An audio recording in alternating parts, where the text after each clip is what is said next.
What's going on, guys? If you clicked on this video, I'm assuming you're here because you're training to be the most capable version of yourself physically. Fast, strong, explosive, athletic, mobile, ready for whatever situation life throws your way. If you train just to get moves in, just to get some movement in, you're just doing some hypertrophy stuff, this might not be the video for you. But if you are training to maximize your capability and maximize this vessel that God blessed us with, this is the video for you.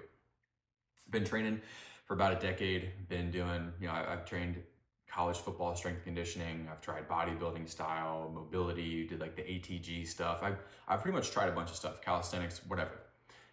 The one overlying theme that I've arrived at for any method of training is the intention in which you approach the movement, right? So I'm sure we've all heard of like, don't just go through the motions. Oh, you're just going through the motions with like a negative connotation. Why? Because you can do something just to do it, or you can apply purpose, you can apply intention and get an entirely different result out of it. And so that's one of the biggest things that I see, even with my clients. And I did a poor job initially of making this abundantly clear. Certain movements require certain intention, right? And your intention is more important than the weight itself. Because if you're just going through the motions with a plate, I would rather you be all out, full intention with just a 25 on each side, right? And so there's a spectrum of intention. It's not just you have to go all out for everything you do. No, it's different for mobility. It's different for compounds. But the one thing that we want to avoid is simply going through the motions. So this intention and learning how to apply the intention properly will change the entire course of your training and the results that you're getting from it.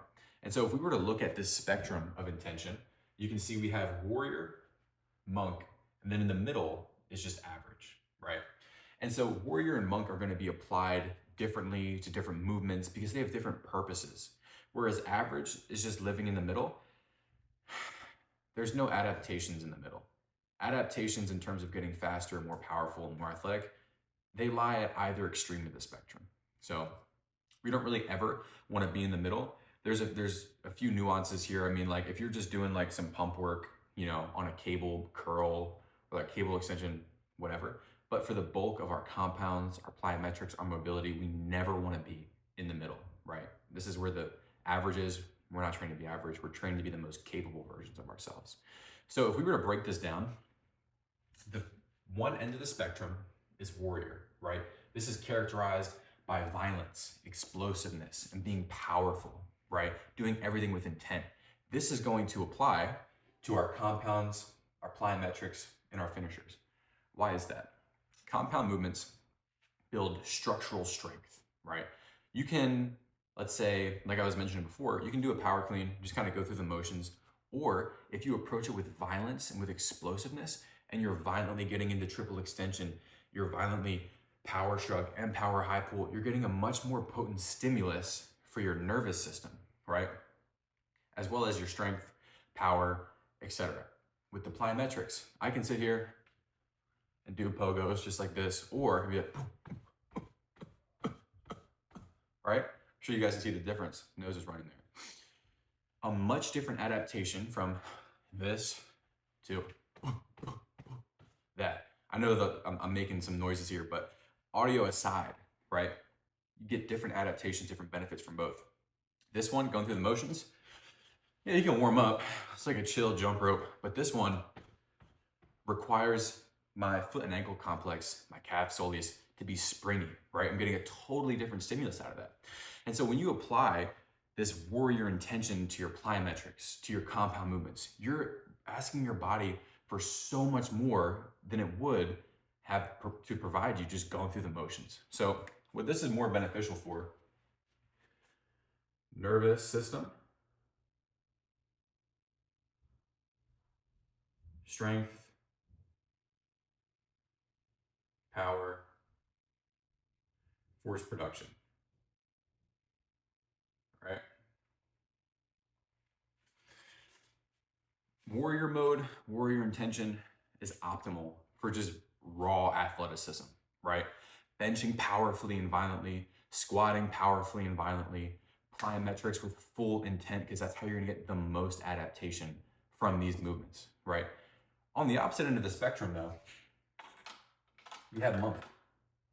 you'll see that monk is pretty much the opposite of warrior, characterized by being gentle, slow and controlled, in tune with the movement. This is useful during our mobility, during our range of motion, and during isometrics. So one way you can kind of organize this in your brain, warrior is like the V12 engine, supercharged, right? Where you're just unleashing power. But the V12 engine that's supercharged is no good if the car has shitty tires, shitty brakes, shitty suspension, and a weak frame. You're just gonna end up crashing, right? And cause more damage. So what monk intention does, it allows us to build the foundation.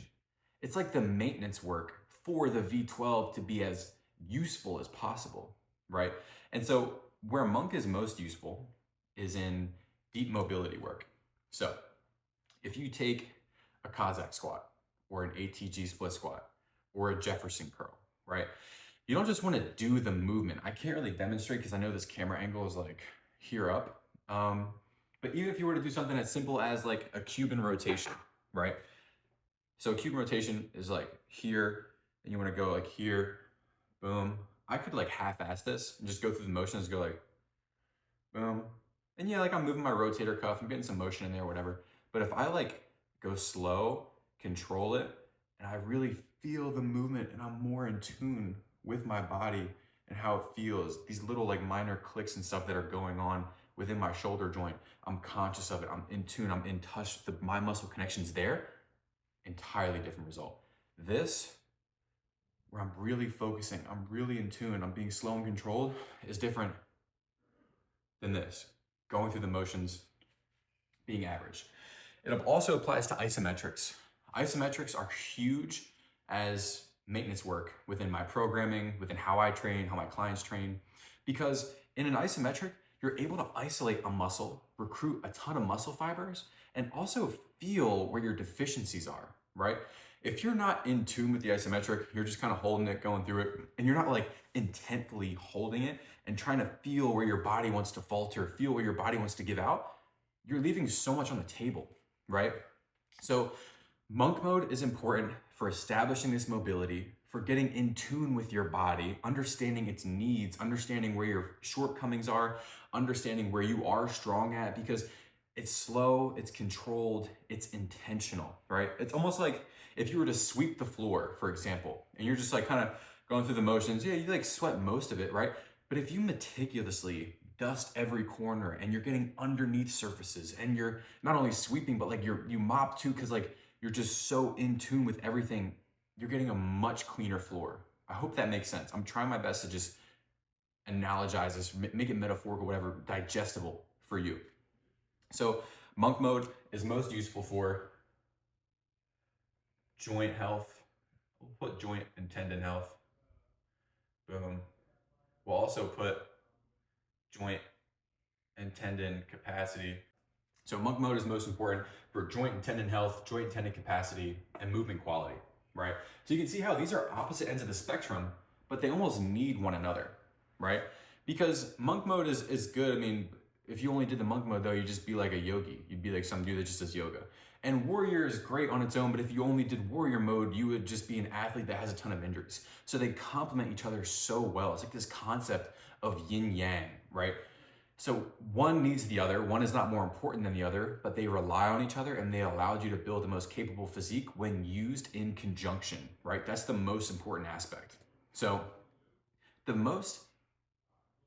biggest thing I want to emphasize here is that two people can perform the same exercise and get drastically different results. Heck, even three people.